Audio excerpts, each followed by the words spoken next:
compañera Tatiana Kuzner.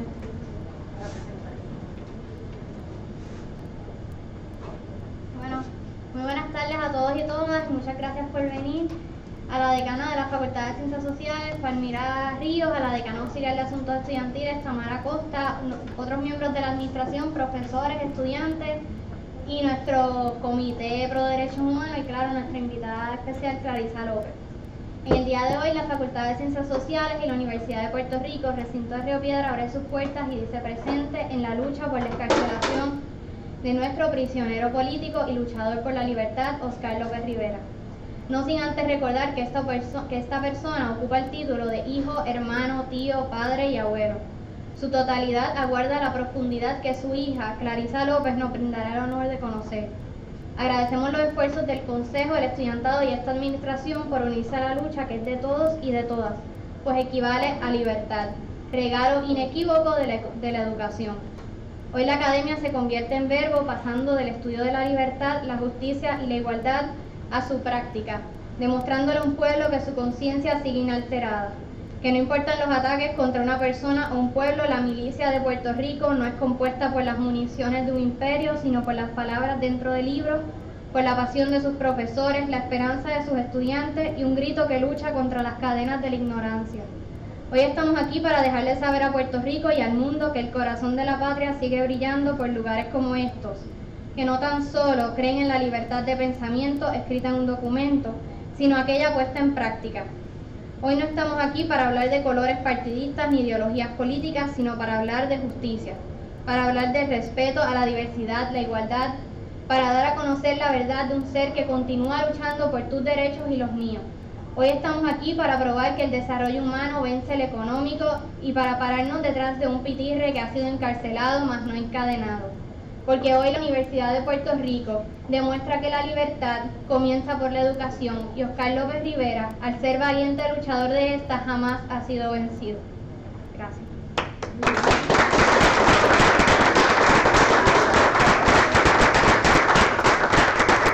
Pues, primeramente me quisiera presentar. Yo soy Tatiana Kuzner Vidal, estudiante de la Facultad de Ciencias Sociales, Departamento de Ciencia Política.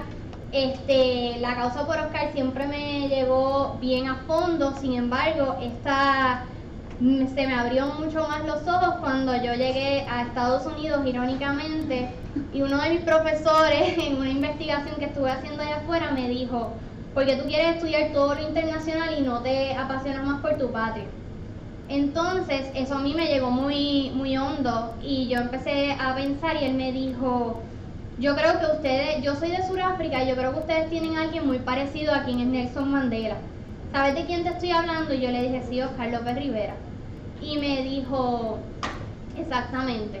A través de 2 meses estuve haciendo la investigación, estuve trabajando en la comunidad de Chicago y por eso me encuentro hoy aquí, porque cuando llegué, pues, cuando uno se acerca a Oscar, uno no se puede separar. Así que me adentré en el Comité Pro Derechos Humanos y el último día de mi investigación, mi profesor me dijo: ¿sabes que tienen una joya los puertorriqueños? No sé si ustedes lo saben, pero ustedes tienen una joya y es bien importante que se sepa. Yo no te lo quería decir hasta hoy, pero yo trabajé en la excarcelación de Nelson Mandela y hay que excarcelar a Oscar López Rivera.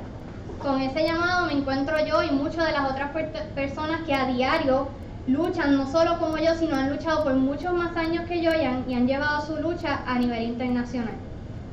En el día de hoy, mi cometido es hablarle un poco de Oscar López Rivera y después dejarlos con la que yo sé que ustedes quieren escuchar, que es su hija, que viene a hablar de un familiar, de un padre, como ya yo dije, no simplemente un luchador por la libertad. Yo conocí, tuve el privilegio que me brindó su hija de hablar con él el domingo y como uno se queda casi sin poder hablar, porque no es lo mismo yo pararme aquí y hablar de él que escuchar su voz, y le puedo decir que es una voz llena de esperanza, llena de solidaridad. La lucha con los estudiantes él la mantiene mucho más de aquellos que estamos excarcelados o en libertad, mejor dicho. Oscar López Rivera nació en San Sebastián el 6 de enero de 1943. Allí vivió con su familia hasta que estos tuvieron que, dadas ciertas situaciones de precariedad, tuvieron que viajar a Chicago y allí comenzaron a hacer su vida. Primero viajó su padre, después lo siguió. Cuando su padre se va de la casa, él comienza a decidir que él tenía que dejar por un momento sus estudios y comienza a trabajar arduamente por ayudar a su familia económicamente. Años más tarde es enviado a Vietnam, donde lucha y empieza a darse cuenta que la lucha de los puertorriqueños es muy parecida a la lucha de las personas en Vietnam, y es allí donde él crea mucha conciencia y equipara las cosas. Simultáneamente le empiezan a mandar mucha información sobre las comunidades de puertorriqueños en Chicago que estaban en levantamientos. En el 1966 se da lo que se conocen como los Division Street Riots, que es cuando se comienzan a levantar las diferentes comunidades luchando contra el discrimen y el prejuicio racial. Querían educación, querían igualdad, querían sistemas de salud. Él regresa luego de ganarse la estrella de bronce por ir a recoger a unos soldados que se habían quedado detrás, y por eso él se gana la medalla de bronce. Cuando regresa decide encargarse de las comunidades de puertorriqueños en Chicago, y allí comienza a trabajar por la educación. Empieza por el Northwest Community Organization, que se basa en los estudios de Solalins que dicen: vamos a darle poder a todas estas comunidades de empobrecidos, vamos a darle a ellos la capacidad que ellos necesitan para desarrollarse y seguir hacia adelante. Luego de esto adopta la causa de la educación, ayuda a fundar la Escuela Paz, que es la Pedro Albizu Campo, que se encuentra actualmente funcionando en Chicago, al igual que otras 8 escuelas, todos ellos bajo las enseñanzas de Paulo Freire. También logran fundar la Roberto Clemente, y así sucesivamente empieza a trabajar por los trabajos de las personas, por el empleo, diferentes organizaciones, hasta que se une a la lucha que se está llevando a cabo en la Iglesia Episcopal, y es aquí donde él se une y empieza a darse cuenta que hay muchos prisioneros políticos por los cuales luchar. Aquí él empieza a abogar por sus derechos, y entonces ahí es que simultáneamente ocurren los sucesos del Congreso, y empieza el gobierno estadounidense a buscar a estas personas que estaban liderando diferentes grupos nacionalistas e independentistas, y ellos, al no querer cooperar, tuvieron que echar hacia atrás e irse clandestinamente. Entonces es aquí donde él es aprisionado luego de ser encontrado. Estuvo 3 años viviendo clandestinamente, abogando por la libertad de Puerto Rico, y ahí comienza. En 1981 es encarcelado por conspiración sediciosa, que para los que no saben es conspirar para derrocar un gobierno que no le compete a un puertorriqueño, ya que Puerto Rico pertenece pero no es parte de los Estados Unidos. A partir de esto ha comenzado su lucha, que no ha cesado aún estando encarcelado. Ha pasado por más de 4 prisiones, y sí fue ofrecido un indulto, que es muchas de las cosas que se dicen a menudo, pero hay que dejar claro que él no cedió, porque no dejaron en libertad a todos los prisioneros políticos, por lo que él dijo que si él en Vietnam no dejó a nadie atrás, él no podía dejar ningún puertorriqueño en una de las prisiones. Ahora, sin más preámbulos, los dejaré con su hija, Clarisa López. Muchas gracias.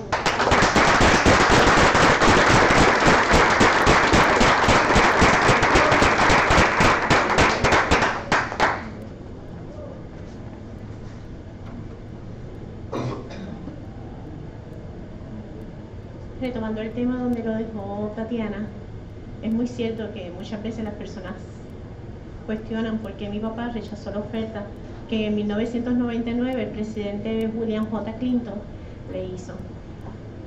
Por los pasados meses, un rotativo del país ha estado publicando, gracias a que mi hija Karina ha accedido a la publicación de las cartas de su abuelo, ha estado publicando las cartas a Karina. Y en una carta a Karina, mi papá le explica por qué fue que rechazó la oferta. Y esa carta me acompaña hoy.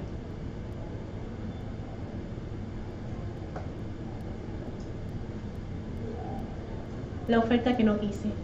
Querida Karina, el pasado lunes cumplí 71 años. He entrado de lleno en una década donde nos llaman viejos, pero me siento fuerte, contento de haber sido leal conmigo mismo. Como dice aquella famosa canción que cantaba Frank Sinatra, What is a man? What has he got? No creo que a esta edad valga la pena esconder nada ante mi conciencia ni ante mi pueblo, menos ante ti, que eres mi única nieta.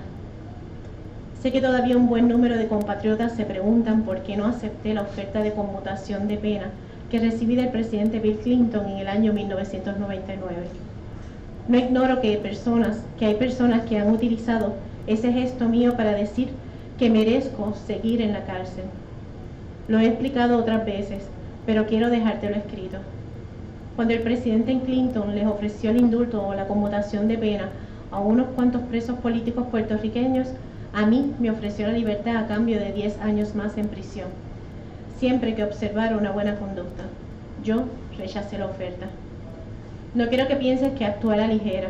Lo medité largamente. Pensé en primer lugar en ustedes, en mi hija, en ti y en el resto de la familia, mucha gente querida que se ha muerto sin volverme a ver. Pensé en mi país, en la dicha de regresar a mi San Sebastián del alma. Pensé también en las pequeñas cosas, los paseos que iba a poder dar, la comida que iba a poder comer, el mar donde estaría nadando, el sol que me iba a calentar y hasta en el sonido de los aguaceros en la isla. Nadie se imagina cuán diferente puede ser la lluvia entre un país y otro. Pensé en todo eso, Karina. Pensé hasta en mí mismo y en todo el tiempo que estaría preso. Me pregunté si no era un egoísmo que prevaleciera la conciencia, pero al final eso prevaleció. Un hombre, aunque esté encerrado, debe tener el sagrado derecho a escoger. Carlos y Aide, mis más queridos compañeros de lucha, habían sido excluidos de la oferta. Ambos significaban demasiado en mi vida.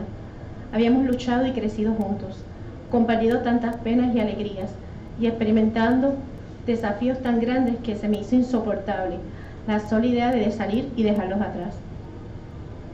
Desde niño me enseñaron a nunca darle espalda a una injusticia, y por ende, a no dejar a nadie atrás, ni siquiera en la guerra de Vietnam, lo digo con orgullo, abandoné a ningún compañero, mucho menos hubiese abandonado a Carlos y Aide.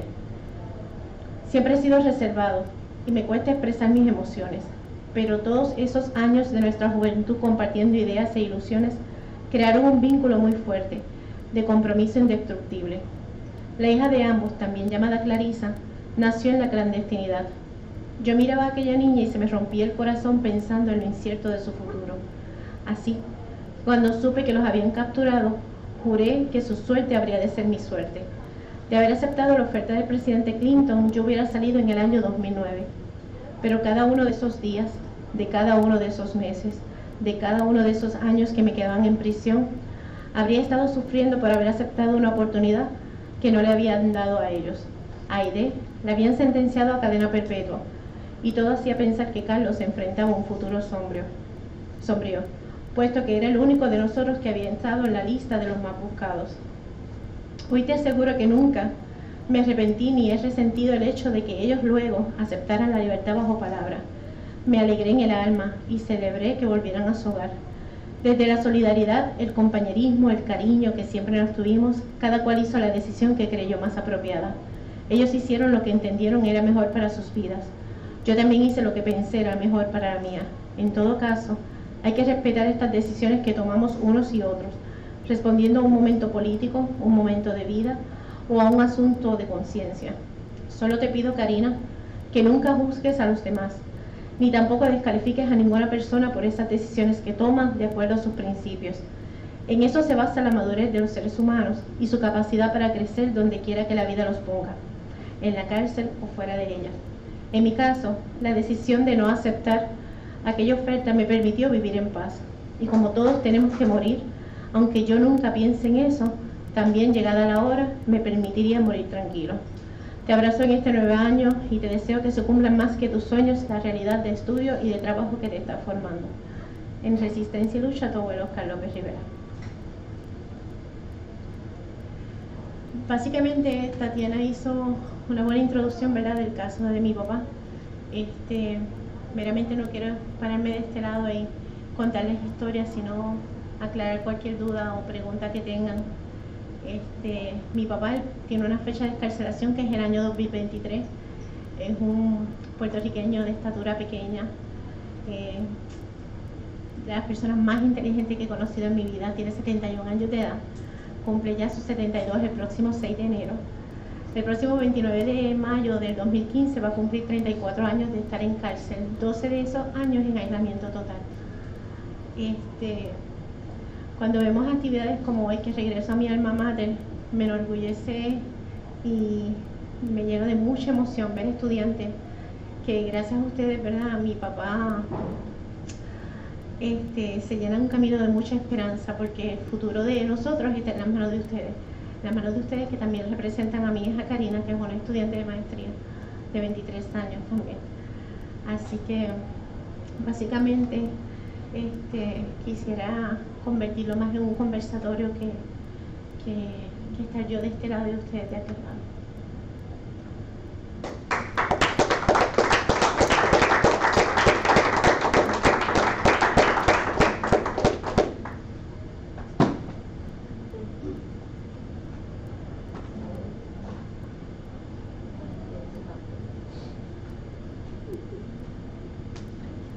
Cualquier pregunta o duda puede ser, como ella bien dijo, sobre el movimiento, sobre su papá, familia, etc.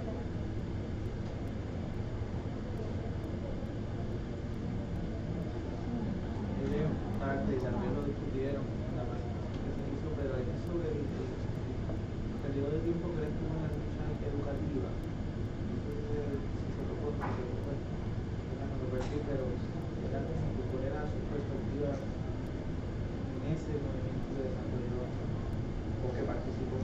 Bueno, cuando mi papá regresa de Vietnam, mi papá fue a Vietnam de 1965 a 1967. Cuando regresa de nuevo a su comunidad en Chicago, ve que las condiciones de los latinos y los afroamericanos eran muy similares a las de la batalla que estaban luchando los vietnamitas allá. Ahí chocó con la realidad de que él había ido a luchar por una batalla que no, y por una gente, ¿verdad?, que no era la de él.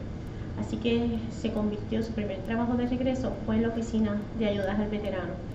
Y desde ahí mi papá comenzó a trabajar no tan solo para la comunidad boricua, sino para la comunidad latina en específico y los negros, para mejor calidad de vida, mejor calidad de educación, ¿verdad? Ahí es que comienzan las luchas de lo que mencionó Tatiana, el Division Riot, que fue una lucha con una escuela que una de las expresas políticas puertorriqueñas, Carmen Valentín, en aquel momento era maestra de esa escuela superior.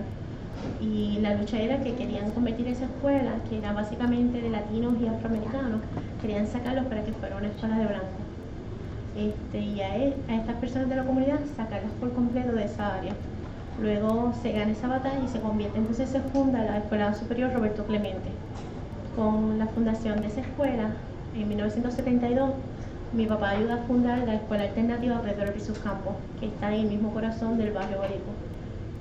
Una escuela alternativa es escuela para estudiantes que tengan problemas en Chicago hay 150 gangas. Así que hay problemas de ganga, hay problemas de drogas, hay problemas de comunidad.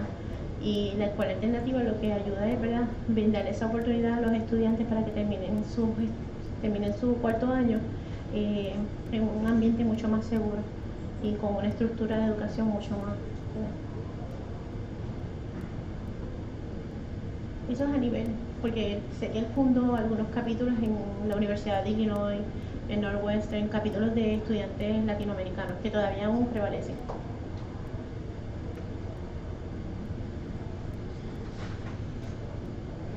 También se incluyó, ¿verdad? Mientras estuvo allí, todavía siguen activos muchos de los trabajos que él hizo, como los diferentes para reclutar, que fue lo que, ¿verdad? El proyecto 500 fue para incluir 500 estudiantes que fueran pues latinos o negros, etcétera, de esas que personas que estaban marginadas o discriminadas, pues empezaran a incluirlas dentro de las universidades y las empezaran a aceptar. También hizo Transitional Bilingual Education Law, que fue logrando el primer programa bilingüe en la escuela José de Diego, y además que incluí mucho currículo que tuviera que ver con los latinos para que ellos no perdieran su cultura y su sentido de ser, que básicamente dentro de su etapa de, ¿verdad?, ella sabe más que yo, pero dentro Desarrollo comunitario, pues según lo que yo pude estudiar, le da fortaleza a las personas, saben quiénes son, eso los ayuda a echar hacia adelante. Identidad. Sí, el 20 en humanidades se van a seguir alguna de las obras del espíritu en prisión. Y la pregunta es, ¿él desarrolló la pintura en la prisión o ya pintaba de antes de que lo metieran preso? Cuando lo trasladaron a la prisión de Leavenworth en Kansas, mi papá empezó a ir a una clase de arte con carboncillo, pero el periodo de esa clase de arte fue muy corto. Cuando lo trasladan a las unidades de control, que es donde está encerrado 23 horas y media al día, y está en una celda que todo está en monocromática, todo, la ropa y la celda, todo es del mismo color, mi papá tomó la decisión de retomar lo que había aprendido, pero de forma ahora autodidáctica, comenzar a comprar a través de la familia libros que le pudiéramos enviar de cómo comenzar a pintar. Y lo que él me decía era que él no quería perder la sensibilidad del iris de sus ojos, porque no estaba expuesto a colores. Él no tenía, el salir al patio era muy limitado. Las visitas también se llevaban a cabo en un salón de visitas que todo era también del mismo color, así que eso era parte, ¿verdad?, del programa esa de privación sensorial. Y pues ahora, a pasar de 1988 para acá, las personas que han podido ver su obra se han dado cuenta que se ha convertido en un gran artista.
Bueno, realmente me siento muy afortunada.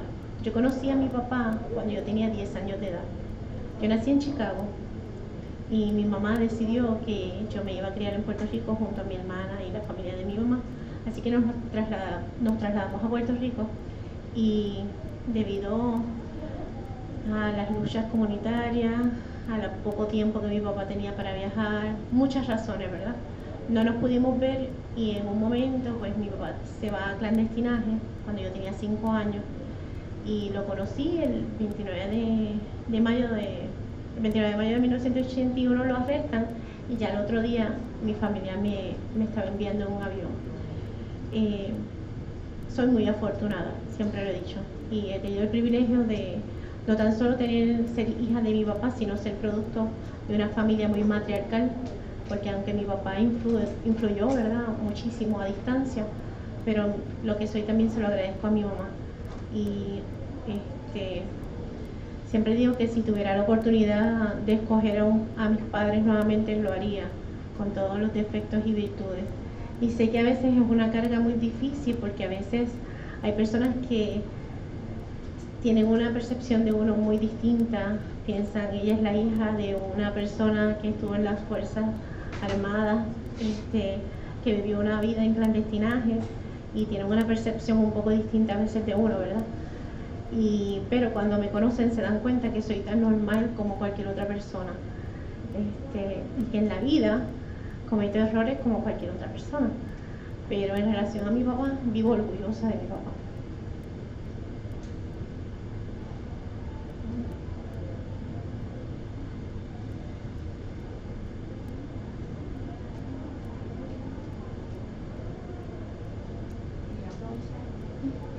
¿Cómo comparas la lucha de tu papá, Oscar López, con figuras como, por ejemplo, la de Isabel Rosado? Isabel Rosado vivió hace 107 años. Ella estuvo con la mano derecha de Pedro Luis Campos, hizo desobediencia civil, estuvo 4 meses en la cárcel, y es parte de los hombres y mujeres revolucionarios que luchan por los derechos cívicos. ¿Cómo comparar la lucha de tu papá, son épocas diferentes, a lo que se vivió con Don Pedro, con Isabel? Sí, yo creo que ambos, tanto doña Isabel como mi papá, hicieron en su momento lo que consideraban tenían que hacer. Mi papá, ¿verdad? Ha tenido que, ¿verdad? Ha estado encarcelado por todo este tiempo y mi papá sabía que sus decisiones le podían costar el precio de la libertad. Lo que no sabía o no pudo imaginarse nunca era qué tan difícil era el precio de no estar físicamente, ¿verdad?, en la vida de su hija y de su nieta. En el caso de doña Isabel, doña Isabelita ha sido una mujer que ha dado la batalla y la sigue dando aún desde el frente donde ella consideró, desde siendo maestra, trabajadora social, siendo la mano derecha de don Pedro. Era mujer muy adelantada a su época y que hizo y sigue haciendo lo que ella considera que tiene que hacer. Estando Oscar en prisión, y pues mucho se ha especulado de que esta es la última administración del presidente Obama, que Obama no tiene nada que perder, ya el Congreso es republicano, y pues mucho se ha dicho que esta puede ser una buena oportunidad para que tanto el secretario de Justicia, Eric Holder, pues haga un informe, saque ya el informe positivo por la encarcelación de Oscar López, pero aún sabiendo que Obama es uno de los presidentes que casi no ha dado libertad para los prisioneros políticos. ¿Tienes confianza de que eso pueda pasar? ¿Van a seguir? Sé que la lucha va a seguir camino. Lo último que se pierde es la esperanza, ¿verdad? Yo todos los días, como muchas de mis amigas, me levanto y me pregunto qué yo puedo hacer hoy para lograr que mi papá llegue antes del 2023. Mi papá siempre me ha dicho que el futuro es impredecible, pero que si sembramos, recogeremos el fruto de lo que sembremos. También siempre me repite que él está listo para lo que venga. Y a veces esa línea me choca un poquito como hija, no como puertorriqueña, sino como hija, porque sé que él sí está preparado para el peor de los escenarios, que fuera que yo lo tuviera que buscar en el 2023. Y siempre le digo que la que no está lista para eso soy yo. Porque a mis 43 años, ¿verdad?, yo todavía tengo una niña de 10 años dentro que quiere compartir tiempo y espacio con su papá. El presidente actual de los Estados Unidos ha sido una persona muy, muy difícil de descifrar. El trabajo se ha hecho, el mensaje le ha llegado y seguimos haciéndolo cada día. Y no descansaremos, ¿verdad? Son 2 años que nos faltan, que son mucho trabajo que tenemos que hacer. La actividad de hoy marca un capítulo muy importante en la historia, que los estudiantes, que son nuestra esperanza, se hayan unido para reclamar, como incluyendo, ¿verdad?, retando a la institución, y que la institución haya aceptado el reto de que como institución universitaria respalden y apoyen la excarcelación de mi papá. Eso es muy importante. Eso es algo que no se puede, ¿verdad?, dejar de aplaudir y de celebrar. Hemos logrado muchísimas cosas. Siempre digo que el reto más grande es traerlo, pero si ya sacamos 11, ¿cómo no lo vamos a poder traer a él? ¿Has hablado con Oscar sobre este movimiento que se está dando ahora en la la Universidad de Puerto Rico que está dicho? Pues sí, puede ser que él llame hoy por la noche. Está muy agradecido. Hay una carta que un estudiante va a estar leyendo hoy, más hay una carta que está dirigida a mí, pero mi papá tiene prohibido los mensajes. Desde el 2011 el alcaide de la prisión le ha prohibido que él pueda enviar un mensaje escrito o que me dictara un mensaje por teléfono para cualquier cosa. Así que ya no son mensajes, son cartas. Y creo que para mi papá el mero hecho de que los estudiantes estén apoyando la excarcelación de él, ya verán hoy la carta que me escribe, ¿verdad?, hacia los estudiantes de la universidad. Clarisa, ¿qué es lo primero que vas a hacer cuando estás encarcelado? Wow. Yo siempre he pensado que lo primero que voy a hacer es abrazarlo. Porque ustedes no saben, pero mi papá, cuando uno lo va a visitar, tú lo puedes abrazar un momento y entonces, pues imagínense, ya van 33 años y medio, 12 de esos años nunca nos pudimos abrazar. El resto del tiempo que en la mayoría de mi vida he vivido en Puerto Rico, así que voy a visitarlo no con la frecuencia que yo quisiera. Yo creo que es eso, abrazarlo.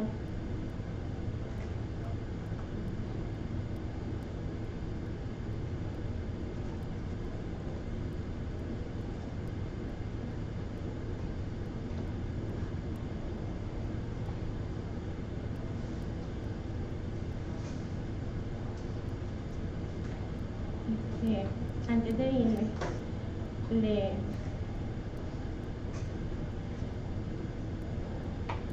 hay entre esas cartas a Karina, que ya son 32, los exhorto a que lean algunas o todas. Le voy a leer algo que siempre me gustó mucho. Querida Karina, estoy seguro de que a veces preguntarás por qué tu abuelo escogió un camino diferente, porque nunca te recogió en la escuela, ni está en las fotos de tu cumpleaños, ni en las de Navidad, sentado frente al arbolito. Ahora, viendo hacia atrás en la memoria, creo que te puedo responder que es el camino el que nos escoge a nosotros. La lucha te atrapa si tienes abierto el corazón y la voluntad para combatir las injusticias. Creo que eso es súper cierto. Así que gracias, mil gracias, y los veo hoy por la noche.